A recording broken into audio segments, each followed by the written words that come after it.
Assalamualaikum warahmatullahi wabarakatuh. Halo, saya Fida Febrianti, NIM 34014188057.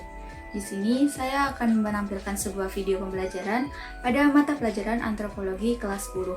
Pada kesempatan kali ini, saya akan membahas mengenai materi konsep stratifikasi sosial. Sebelumnya, apa sih stratifikasi sosial itu? Bagaimana bisa disebut dengan stratifikasi sosial? Mengapa ada stratifikasi sosial, dan juga apakah stratifikasi sosial itu penting? Nah, untuk menjawab pertanyaan-pertanyaan tersebut, yuk kita simak materi konsep stratifikasi sosial berikut ini. Stratifikasi sosial adalah pembedaan masyarakat atau penduduk ke dalam kelas-kelas secara bertingkat. Dalam struktur masyarakat akan terjadi sebuah susunan masyarakat secara bertingkat yang berkaitan dengan masalah hak dan kewajiban serta wewenang masing-masing posisi. Pengelompokan tersebut terjadi untuk saling melengkapi antara satu dengan yang lainnya. Stratifikasi sosial terjadi di masyarakat karena kehidupan masyarakat dapat berjalan secara dinamis atau berubah-ubah, manakala semua komponen yang ada dalam masyarakat saling bekerja sama antara yang satu dengan yang lainnya. Kerjasama tersebut dapat terjadi apabila semua pihak memiliki kesadaran bahwa mereka saling membutuhkan dan tidak memiliki pandangan bahwa yang satu lebih berarti daripada yang lainnya. Setelah memahami pengertian dari stratifikasi sosial, pada kesempatan kali ini kita juga akan membahas submateri, di antaranya yang pertama, dasar-dasar stratifikasi sosial, yang kedua, unsur-unsur stratifikasi sosial, yang ketiga, sifat-sifat stratifikasi sosial, yang keempat, bentuk-bentuk stratifikasi sosial, dan yang terakhir, fungsi stratifikasi sosial. Yang pertama, mengenai dasar-dasar stratifikasi sosial. Sebelumnya, perhatikan gambar-gambar berikut ini. Pada gambar pertama terdapat foto seseorang dan juga uangnya. Nah, itu termasuk salah satu dasar-dasar stratifikasi sosial, yaitu kekayaan. Kekayaan menjadi ukuran kelas sosial seseorang dalam masyarakat. Jika seseorang memiliki kekayaan paling banyak, maka ia akan menduduki lapisan sosial yang paling atas, dan juga sebaliknya. Pada gambar yang kedua terdapat gambar Presiden Indonesia, yaitu Joko Widodo. Itu merupakan salah satu contoh pada dasar-dasar stratifikasi sosial kekuasaan. Kekuasaan dapat menjadi salah satu dasar dalam menentukan posisi seseorang dalam lapisan sosial. Jika seseorang yang memiliki kekuasaan atau wewenang terbesar, maka ia menempati lapisan sosial teratas dan juga sebaliknya.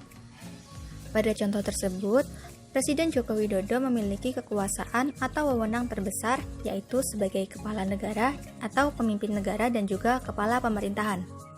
Pada gambar yang ketiga, terdapat foto dari pemangku adat atau pendeta di suatu daerah. Nah, itu merupakan dasar-dasar stratifikasi sosial, yaitu kehormatan. Orang yang paling disegani atau dihormati adalah orang yang mendapat tempat teratas lapisan sosial. Pada gambar yang terakhir, terdapat foto dari Albert Einstein dan juga buku-buku pengetahuan. Di sini merupakan contoh dari dasar-dasar stratifikasi sosial, yaitu pengetahuan. Sebagai ukuran pelapisan digunakan oleh masyarakat yang menghargai ilmu pengetahuan. Artinya, ia yang memiliki pengetahuan akademik yang paling tinggi, maka akan pada lapisan teratas. Submateri yang kedua adalah unsur-unsur stratifikasi sosial. Di sini terdapat dua unsur stratifikasi sosial. Yang pertama ada kedudukan dan yang kedua adalah peranan. Kedudukan merupakan tempat atau posisi seseorang dalam suatu kelompok sosial, yaitu tempat seseorang dalam lingkungannya. Untuk memperoleh status atau kedudukan, setiap individu memiliki 3 cara. Yang pertama, ascribed status, yaitu kedudukan yang diperoleh tanpa melalui perjuangan. Contohnya adalah sistem kasta. Perhatikan pada gambar di samping ini. Sistem kasta yang ada di India maupun kalau di Indonesia adalah di Bali, di mana sistem kasta tersebut adalah dilihat dari garis keturunannya atau kasta dari orang tuanya. Cara yang kedua adalah assigned status. Status ini diperoleh dengan cara melalui perjuangan ataupun dengan sengaja. Setiap orang dapat memperoleh status ini karena bersifat terbuka, seperti dokter, sarjana, guru, dosen, dan lain-lainnya. Salah satu caranya untuk memperoleh status tersebut melalui pendidikan ataupun sekolah. Kemudian yang terakhir adalah assigned status, yaitu status yang diberikan karena usaha dan juga kepercayaan dari masyarakat. Status yang demikian tidak diperoleh dengan secara otomatis dan juga tidak diperoleh dengan secara sengaja. Artinya, Tidak ada lembaga yang menyiapkan dan juga menjadikan seseorang pada status tertentu. Contohnya adalah pejuang, perintis kemerdekaan, ketua suku, dan juga sesepuh. Kemudian unsur yang kedua adalah peranan. Peranan merupakan tingkah laku dari seseorang yang sesuai dengan status yang dimilikinya. Peranan ini sangat penting karena peranan dapat mengatur perilaku seseorang sesuai dengan norma dan nilai yang berlaku. Submateri yang ketiga yaitu sifat-sifat stratifikasi sosial.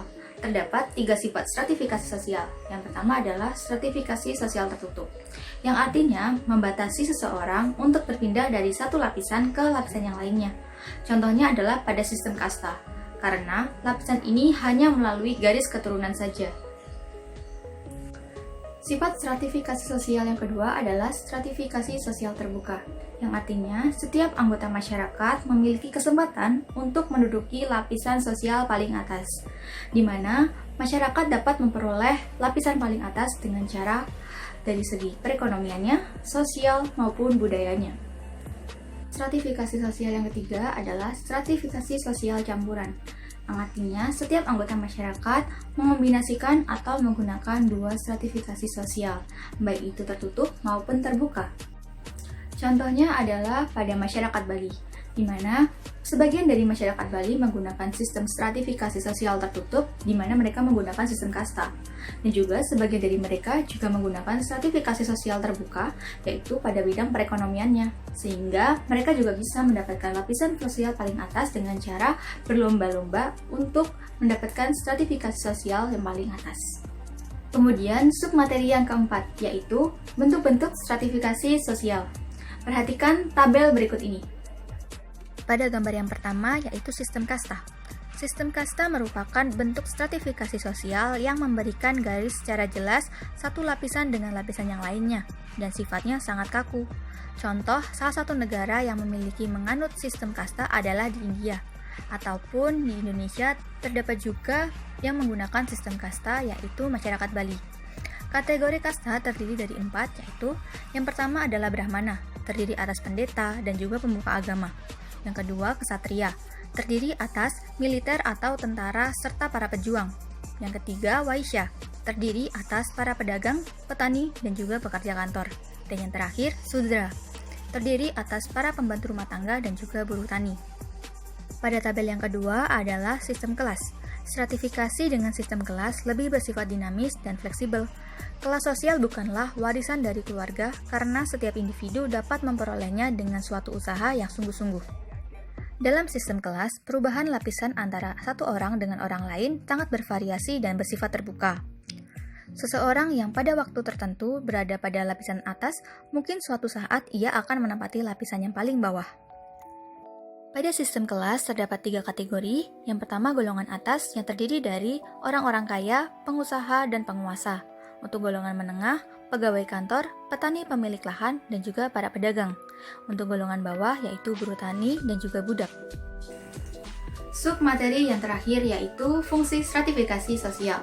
Terdapat beberapa fungsi stratifikasi sosial di masyarakat. Di antaranya adalah yang pertama, menyusun, mengatur, serta mengawasi hubungan di antara anggota masyarakat. Yang kedua, mengkoordinasikan unit-unit yang ada dalam struktur sosial. Dan yang terakhir, mengategorikan masyarakat dalam strata yang sama untuk memudahkan mereka dalam berkomunikasi dan juga saling berhubungan. Nah, itu tadi merupakan materi tentang konsep stratifikasi sosial. Semoga dapat dipahami dengan baik dan juga semoga bermanfaat untuk kita semua. Sekian, terima kasih. Wassalamualaikum warahmatullahi wabarakatuh.